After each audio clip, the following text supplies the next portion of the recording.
Días, bienvenido a la revista. Buenos días, un saludo cordial. Bueno, quería preguntarle a propósito de los incendios, que es el tema que todos hablan ahora. ¿Cómo cree usted que se ha manejado esta situación de parte del gobierno? ¿Está afectando la campaña electoral del MAS? No, bueno, primero que nosotros hacemos gestión pública todos los días sin hacer cálculo político electoral, ¿no es cierto? Somos un partido político serio, somos un partido político que en función de gobierno tiene una amplia experiencia acumulada, que conocemos perfectamente el manejo del aparato público y que no jugamos con los sentimientos ciudadanos. Es decir, si nosotros tenemos que tomar un posicionamiento muy claro ante una demanda social inflacionada, lo hacemos, no importa si estamos en coyuntura electoral o no.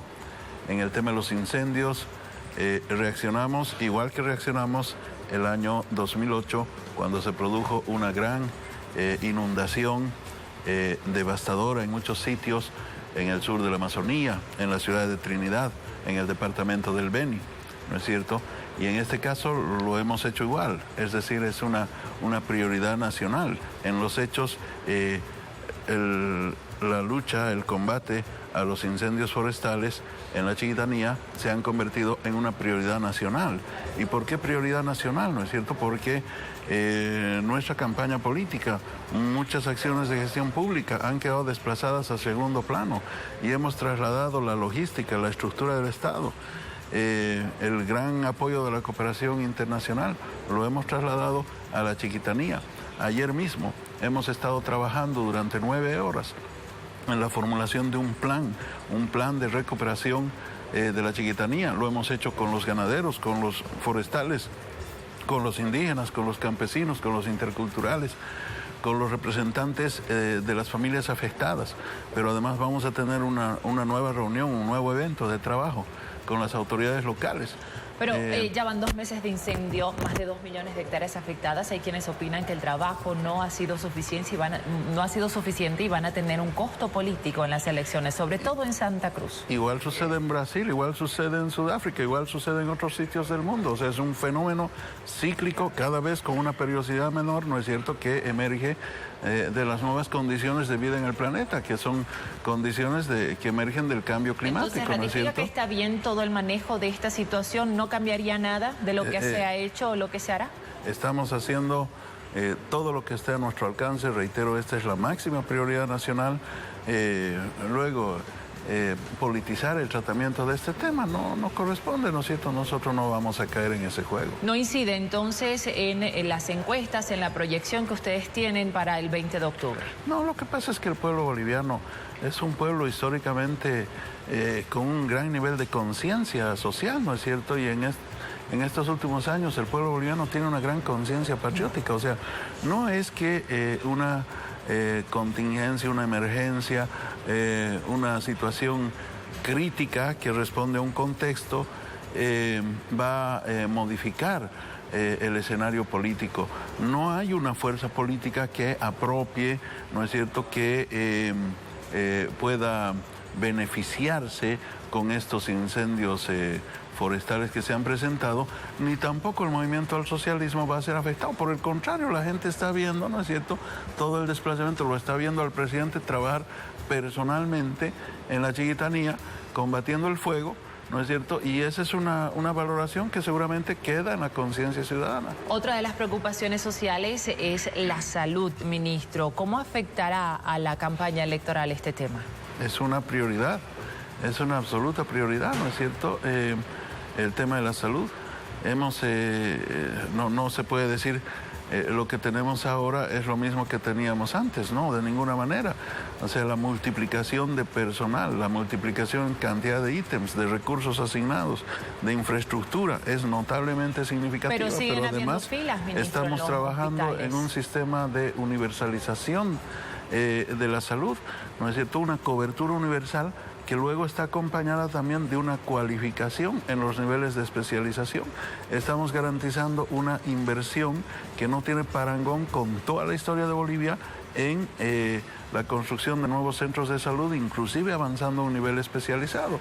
Obviamente esto tiene sus problemas de implementación, habrán filas, habrán problemas, pero lo importante es que tenemos un plan, tenemos objetivos estratégicos claros y gran cantidad de recursos destinados al efecto.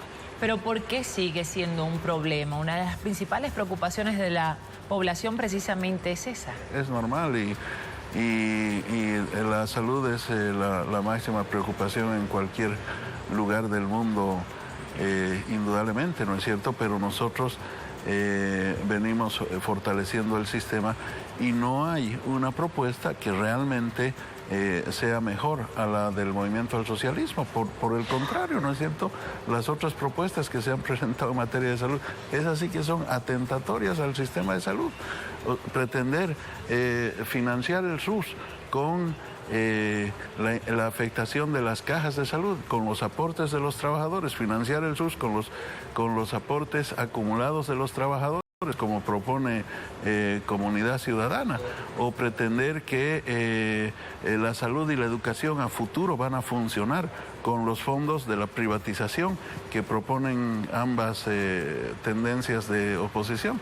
O sea, eso no es una fórmula absolutamente viable para nada, ¿no es cierto? Entonces, la población también es consciente. Hay una preocupación, pero la única alternativa para resolver esa preocupación ciudadana es la propuesta del SUS y las medidas que está asumiendo el gobierno nacional. Hace minutos atrás, Ivana Arias y Susana Seleme, que estuvieron aquí invitados como analistas de las últimas encuestas, decían que tenían serios cuestionamientos en torno al manejo de la salud en estos 13, casi 14 años de gestión del movimiento al socialismo, donde el presupuesto ha sido mayor y no ha venido acompañando el crecimiento de la población, las demandas en cuanto a salud. ¿Qué le responde?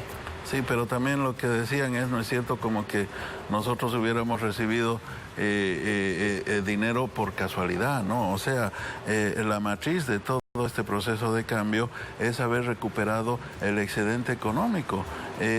Alguna vez un gran intelectual boliviano como don René Zabaleta Mercado decía: los bolivianos tenemos una querella histórica por el excedente económico. Ellos rifaron el excedente económico, ellos entregaron los recursos naturales y el patrimonio nacional a empresas extranjeras. Ellos, en sus gestiones de gobierno, vivían de la limosna del préstamo de organismos multilaterales, condicionando nuestra soberanía económica y política. Nosotros tenemos una matriz que se fundamenta en la nacionalización y en el proceso de industrialización. Esa es la base económica, ¿no es cierto? No es que nos hemos beneficiado por una coyuntura de precios internacional. No, los precios han caído y Bolivia sigue ocupando el primer lugar en materia de crecimiento económico. Bolivia va sustituyendo importaciones, Bolivia va implementando megaproyectos de industrialización. ¿Usted cree que la gente va a retroceder y va a apostar a un salto al vacío? No lo va a hacer, ¿no es cierto? La tendencia histórica de la agenda patriótica es una tendencia de línea de continuidad histórica. Ahora, que digan ellos que estos recursos económicos no se han destinado bien, ¿no es cierto? Resulta que es un país que crece económicamente y está dando el salto a la industrialización y a la tecnificación, y no sé en qué país viven ellos entonces. Permítame ahora hablar del 21F, porque continúan las protestas a nivel nacional, hay gente en las calles vitoreando precisamente esta consigna. ¿Está afectando la campaña del movimiento al socialismo? ¿Qué va a pasar? ¿Qué incidencia tendrá? No, porque todas las encuestas le dan el primer lugar ampliamente al movimiento al socialismo. La última que han publicado ustedes ahora, ¿no es cierto?, le da amplia mayoría al presidente Evo Morales, más de 43%, y una encuesta que nunca refleja la verdadera tendencia o intención de voto, más aún en el caso del movimiento al socialismo, ya que su voto duro, su voto periférico no aparece reflejado precisamente en las encuestas. Por eso normalmente entre las proyecciones de intención de voto que emergen de una encuesta y lo que se traduce como resultado del sufragio en las urnas es un porcentaje mucho mayor a favor del MAS, porque hay esa suerte de voto clandestino, de voto oculto, ¿no es cierto?, que no aparece normalmente en las encuestas. Pero la mejor encuesta es la que se ve en las calles, ¿no es cierto? ¿Qué partido político, qué candidato tiene la capacidad de reunir a cientos de miles de personas en cualquier lugar del país donde existan convocatorias? O sea, esa es una encuesta objetiva. Luego, la encuesta objetiva se refleja también en las calles, en el sentido de que la gente considera que la estabilidad económica, el mejoramiento progresivo de la economía nacional y de la economía de la gente. Es un patrimonio que no va a arriesgar. O sea, la gente no se va a arriesgar a un modelo como Argentina, por ejemplo, que sustituyó el impuestazo por los tarifazos como receta del Fondo Monetario Internacional. La gente no va a tomar ese riesgo. Muchas gracias, ministro, por este análisis. Finalmente sabremos cuáles son los resultados finales el próximo 20 de octubre, día de las elecciones. Gracias nuevamente.